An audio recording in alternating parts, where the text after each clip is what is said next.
Yeah, Eric and Nikki, this altercation on Sunday has really been the talk of this town ever since it happened.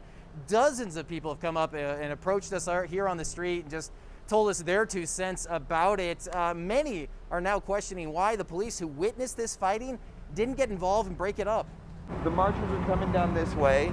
Josh Wolf was recording this video of the Black Lives Matter march through Nevada City Sunday night. Hey, you're town, get the f*** out! When he says another group of counter-protesters tried to physically block their path.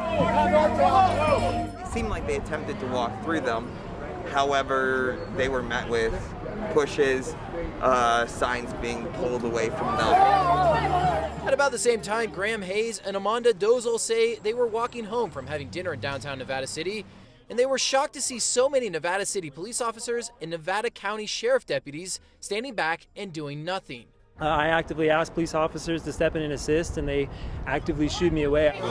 Hayes says that's when he felt he needed to start recording the fight as well with his phone. Actively strong, ripped guys who are being extremely aggressive are pushing teenagers, spitting on teenagers, and so it became pretty apparent that we needed to watch what they were doing. But Hayes says soon, one of those counter-protesters attacked him. He grabbed my phone out of my hand. When I tried to retrieve it back from him, he grabbed me around my neck, threw me on the ground. I got a video of him putting me into a full body slam. Both Wolf, Hayes, and Dozal say police and sheriff deputies who were there could have done more to stop the violence, but didn't. Tried to file a report the first evening. That wasn't allowed. The next day, they wouldn't allow us to file reports. The Nevada City Police Chief, Chad Ellis, declined our request for an on-camera interview.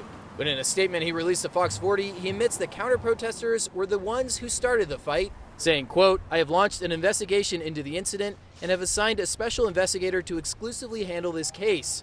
I encourage anyone who is present at the protests and victimized by an assault, a theft, a vandalism, or any other crime to please come forward and provide our investigator with a statement so we can seek criminal prosecution against those involved." I would like to hear the police hold themselves accountable to that they can't excuse the way they handled that situation.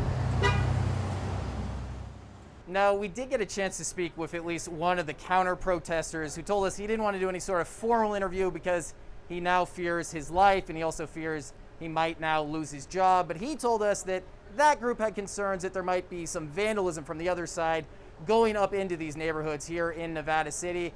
Police, though, tell us that was not the case whatsoever. They had no reports of vandalism in the neighborhoods where the marchers walked by.